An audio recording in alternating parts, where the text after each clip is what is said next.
주식 투자 심플하게 충분하게 스텝스. 안녕하세요. 스텝 산사입니다. 오늘은 저희 팀에서 미국 주식 개별 종목을 담당하고 있는 강재구 연구원이랑 같이 천연가스 산업에 대해서 좀 얘기를 좀 해보려고 해요. 천연가스 가격이 최근에 많이 떨어졌고 그래서 뭐 투자 매력이 있는지 없는지 모르겠지만 저희의 뷰는 약간 전쟁부터 뭔가의 변화가 생겼기 때문에 거기서 투자할 수 있는 기업이 있다라는 쪽이거든요. 그래서 그거에 대한 얘기를 하도록 하겠습니다. 강재구 의원 안녕하세요. 안녕하십니까? 네. 첫 번째 질문을 제가 드려야 될 것 같은데 지금 결국 올해 2월 달에 러시아랑 우크라이나 전쟁이 생겼고 그래서 그 에너지가 없어서 유럽이 뭐 에너지를 못 쓴다 뭐 이런 얘기들이 많았잖아요. 이 에너지 위기의 근본적인 원인은 뭔 것 같으세요? 아무래도 이제 EU가 에너지 의존도가 굉장히 높은 문제라고 생각합니다.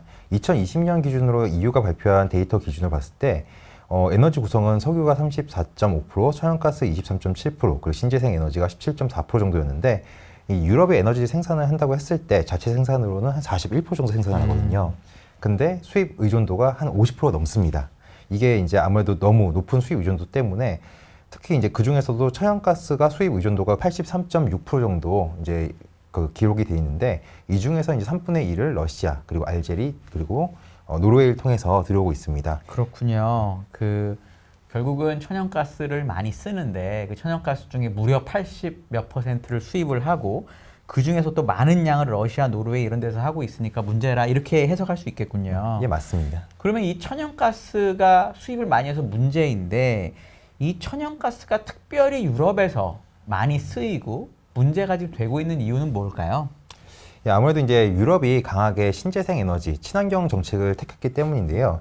아무래도 재생 에너지 자체가 낮은 효율성이라는 문제를 가지고 있고 그리고 아까 말씀드린 것처럼 정책적으로 밀고 있는 부분 때문에 수요도 굉장히 늘어나는데 네. 문제는 이제 공급처가 굉장히 제한된다는 문제가 있습니다. 그렇군요. 네. 예, 그 첫 번째 이제 재생에너지의 낮은 효율성은 2017년 기준으로 해서 EIA가 발표했을 때 원자력 발전이 92% 네. 그리고 가스가 55%, 석탄이 이제 54%인데 반면에 재생에너지의 대표인 풍력 같은 경우는 37%, 태양광은 22% 굉장히 효율성이 낮습니다. 그렇군요. 아무래도 패러다임이 바뀌고 있는 상황에서 낮은 효율성은 당장의 수요를 충족시키기 어려운 환경을 만들고 있는 거죠.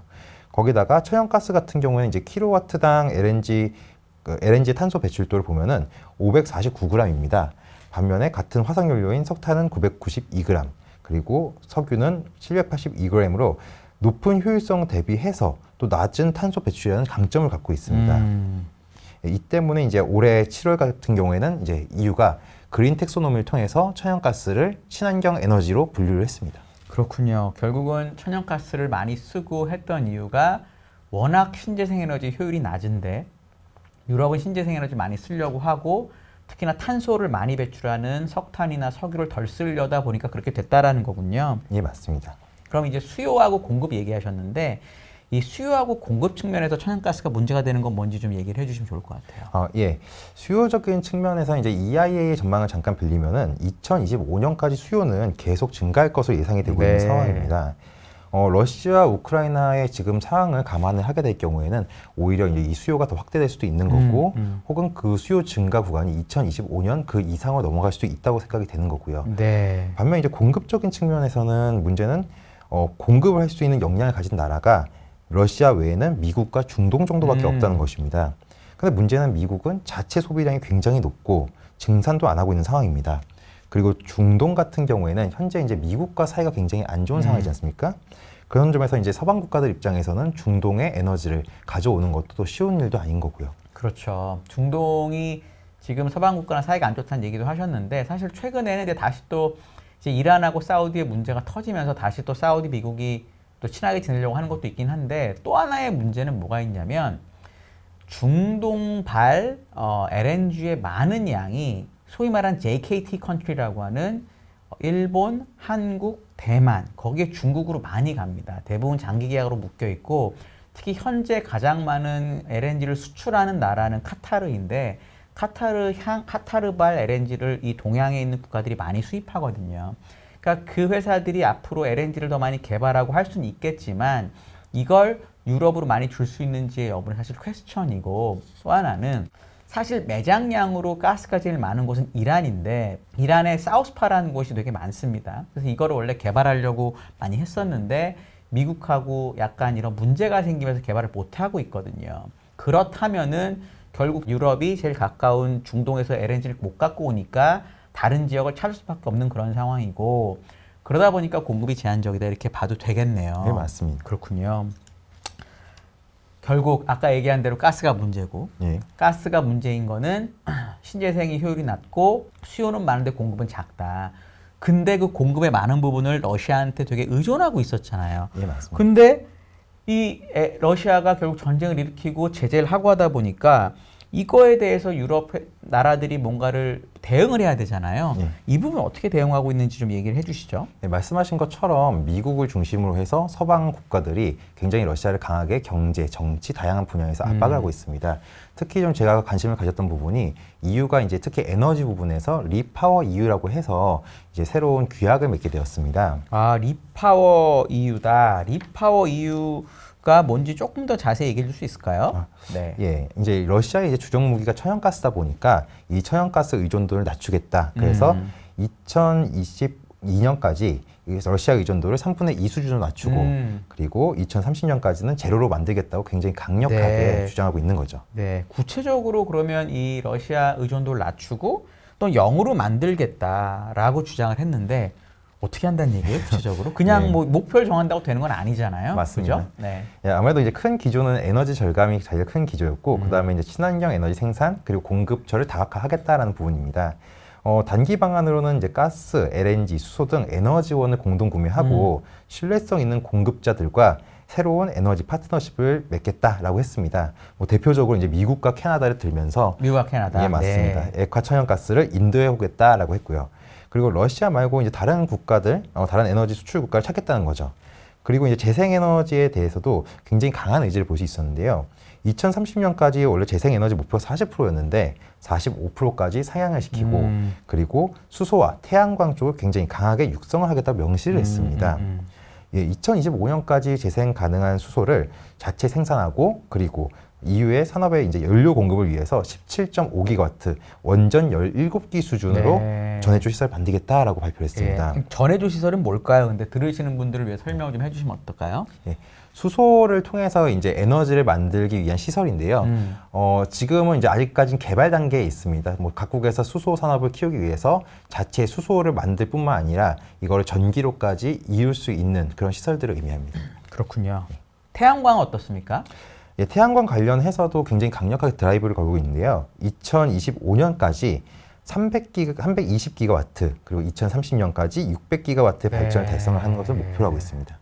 이게 사실 얼마나 큰 거냐면은 우리가 일반적으로 알고 있는 원전 한 기, 우리나라에 지어진 한 기의 규모가 1기가와트이거나 1.4기가와트입니다. 그러니까 말한 대로 뭐 300, 600기가와트라고 하면은 원전 몇백 개 규모인 거잖아요. 그러니까 사실 엄청나게 큰 규모다라고 생각하시면 될 것 같습니다. 물론 2030년 이렇게 나오니까 앞으로 멀긴 했지만 어쨌든 분명히 유럽에서 이런 식의 에너지 전환을 하려고 한다는 부분은 되게 중요한 부분인 것 같아요.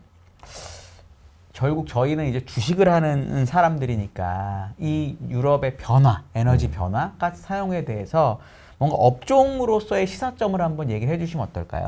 예, 아무래도 이제 우리는 투자를 해야 되니까 그럼 이제 글로벌 친환경의 큰 움직임 속에서 천연가스 니즈는 계속 될 거라 생각합니다.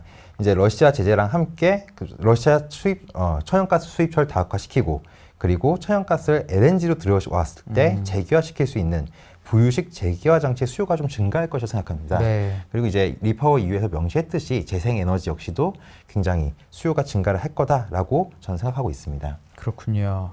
네. 업종으로 보면은 결국은 재기화 장치도 많이 써야 되고 그리고 그 재기화 장치를 쓰려면 LNG를 또 도입해야 되고 뭐 이렇잖아요. 그렇게 됐을 때 어떤 종목들이 좋을 건지에 대해서 이제 얘기를 해주시고 예. 그리고 종목을 몇 개 얘기를 해주시면 좋을 것 같은데요. 예. 제가 그래서 관심 있게 보는 종목은 이제 LNG 인프라 기업인 뉴포트리스 에너지라는 기업이 하나 있고 그리고 이제 미국 최대 LNG 생산 기업인 쉐니에르 에너지 부유식 제기화장치 기업인 엑셀러레이트 에너지 이렇게 총 3종목을 긍정적으로 보고 있습니다. 그렇군요. 좋습니다. 종목을 3개나 바꿔주셔서 감사합니다. 너무 좋아하실 것 같고요. 그럼 첫 번째로 뉴포트리스 에너지 한번 소개해 주시죠. 예. 미국의 LNG 관련해서 통합 솔루션을 제공하는 회사입니다. 연간 약 3,700만 톤 규모의 제기화 장치 용량을 가지고 있습니다. 미드스트림뿐만 아니라 다운스트림을 주 업으로 하고 있고요. 다운스트림 쪽에서는 이제 가스 터미널을 운영하고 그리고 가스를 제기화시키기도 하고 그리고 화력 발전소를 운영하기도 하고 또 디젤 발전소를 가스 발전소를 바꾸는 사업들도 하고 있습니다. 또 미드스트림 쪽에서 보면은 총 20척의 LNG 관련 선박을 가지고 있는데 이 중 9척을 제기화 선박으로 사용하고 있습니다. 2021년 기준으로 봤을 때 제기화 선박은 총 46척으로 알려져 있는데 이 중에 4분의 1을 가지고 있는 거죠. 네, 상당히 많이 가지고 있군요. 그러면은 회사는 이렇고 저희 이제 구독자분들이 이 종목에 대해서 공부를 해봐야 된다. 어떤 투자 포인트를 갖고 공부하는 게 좋을까요? 예.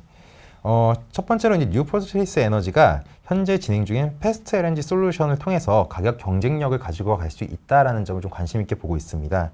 기존의 업체들과 다르게 부품들의 모듈화를 통해서 짧은 설치 기간과 투자 비용 절감 그리고 이것을 가격으로 전가를 해서 가격 경쟁력도 가져갈 수 있다는 점이 이 기업의 가진 강점 중 하나입니다. 네. 두 번째 투자 포인트는 이제 유럽의 탈러시아 움직임에 따라서 수요가 확대될 수 있다라고 보고 있습니다. 올 2분기 실적 발표에서 네덜란드 기업의 제기화 선박을 하나 용선을 해줬는데 이제 네덜란드 입장에서는 이 제기화 용량을 2배 이상 증가를 시키겠다라고 발표를 했습니다. 네. 이러한 점에서 봤을 때 이를 시작으로 본격적으로 유럽 시장 진출도 가능할 것이라고 보고 있습니다. 네. 마지막으로 이제 투자 포인트는 수소 산업으로도 포트폴리오가 확장될 수 있다는 점입니다. 자회사를 통해서 수소 생산 프로젝트 현재 진행 중인데 미국 수소 연료전지 기업인 플러그 파워의 PMFC 방식의 연료전지를 활용해서 텍사스 버몬트주에 120메가와트의 수소 공장을 지금 건설 계획 중에 있습니다. 네. 하루에 이제 50톤 이상의 수소도 생산 가능하고요.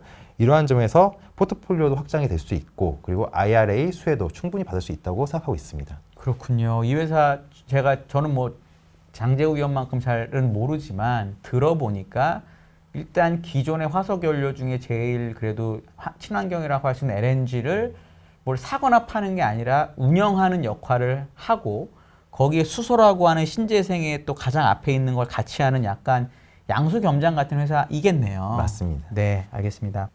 두 번째로 셰니에르 에너지를 얘기하셨는데 예. 한번 소개해 주시죠. 예. 셰니에르 에너지는 미국의 LNG 순 수출국으로 변화를 시켜준 주도 기업이라 볼 수 있겠습니다. 2021년 생산 능력 기준으로 미국 최대 LNG 생산 기업이고요. 걸프만 연안의 2개의 LNG 시설을 통해서 약 4,500만 톤의 LNG 생산 능력을 보유하고 있는 기업입니다. 그렇군요. 사실 셰니에르 에너지는 이 회사 이름은 많이 못 들어보셨어도 이 회사가 가지고 있는 LNG 터미널인 사빈 패스라는 거는 좀 주식하신 분들 들어보셨을 거예요. 왜냐하면 이 사빈 패스에서 나오는 LNG를 우리나라 한국가스공사에서 수입을 하거든요. 연간 200만에 300만 톤 수입을 하고 최초로 중동이 아닌 곳에서 미국에서 들여오는 LNG였거든요. 그래서 이 사빈 패스라는 이름을 들어보셨을 텐데 이 사빈 패스가 이 셰니에르 에너지가 가지고 있는 터미널 중에 하나입니다. 셰니에르 투자 포인트 얘기해 주시죠. 예. 첫 번째 투자 포인트는 이제 천연가스 공급 지형 변화에 당연히 수혜를 볼 수 있다라는 점입니다. 2021년 기준으로 40% 미만이었던 유럽향 수출 물량이 올 2분기 말 기준으로 생산된 LNG 화물의 70% 수준으로 수송되었다고 합니다. 아무래도 유럽 천연가스 공급처가 다각화된다고 하면은 당연히 가장 많이 생산할 수 있는 미국의 LNG를 사용하게 될 거고 그 수혜는 셰니에르 에너지가 가져갈 수 있다고 보는 거죠. 두 번째 투자 포인트는 업황이 굉장히 견조합니다. 아무래도 이제 경쟁사들이 조금 문제가 좀 발생을 했는데 쉘 같은 경우는 가스전 파업이 좀 장기화되고 있고 노르웨이 터미널이 좀 재가동도 연기되고 있습니다. 또 회사 측에서는 천연가스 가격의 벤치마크가 2분기부터 회복이 되고 있다라고 설명을 했습니다. 이러한 이제 견조한 업황을 반영해서 2022년도에도 가이던스를 3번 상향을 했습니다. 네. 마지막 투자 포인트는 재무 구조가 아무래도 건전해지다 보니까 주주 환원 정책을 강화시키고 있습니다. 2020 비전이라는 장기 자본 할당 목표를 제시했고 2026년까지 200억 달러 규모의 현금을 확보하고 부채를 낮추면서 주주 환원을 강화하겠다고 발표했습니다. 작년부터 이제 배당을 지급하기 시작을 했고 향후 3년간 자사주 매입 40억 달러까지 확대, 그리고 배당금 상향을 하겠다고 발표했습니다. 아, 그렇군요. 그러니까 결국은 이익 추정치도 상향이 되는 회사가 여기에 이익이 늘어나는 거를 그냥 회사가 먹는 게 아니라 주주한테 돌려주겠다고까지 한다는 말씀이시죠? 예, 맞습니다. 네, 아주 바람직한 모습이네요. 이제 마지막 기업은 엑셀러레이트 에너지라는 기업인데 요거 소개하고 투자 포인트까지 간략하게 한번 해주시면 어떨까 싶습니다. 네. 엑셀러레이트 에너지는 이제 미국의 LNG 솔루션 제공 업체입니다. 부유식 재기화 장치, 그리고 터미널, LNG 마케팅, 공급, 전력 판매까지 모든 사업을 다 하고 있는데요. 현재 부유식 재기화 장치는 총 10척을 보유하고 있고 현대중공업 쪽에 한 척을 더 추가 보유해서 2026년도 기준으로 11척을 보유하게 됩니다. 그렇군요. 첫 번째 투자 포인트는 유럽 LNG 시장 수요 확대입니다. 올해 5월 핀란드, 에스토니아 이쪽 국가들을 시작으로 해서 독일까지 LNG 시장을 넓혀가고 있습니다. 유럽의 탈러시아 움직임에 따라서 수혜를 볼 것으로 기대가 되는 기업입니다. 두 번째 투자 포인트는 올해 5월 이제 엑셀러레이트 에너지가 대형 프로젝트가 하나 있었는데 그게 방글라데시 정부에서 승인이 되었습니다. 페이라 프로젝트를 통해서 연간 300에서 400만 톤의 LNG 판매가 가능해졌고, 그리고 추가로 MLNG를 통해서 150만 톤의 추가 LNG 공급 계약을 할 수 있게 되었습니다. 2038년까지 계약이 되어 있고 현재는 방글라데시 정부와 가격 협상 중에 있습니다. 터미널 확장과 재기화 재계약을 통해서 장기적으로 안정적 실적이 기대되는 기업입니다.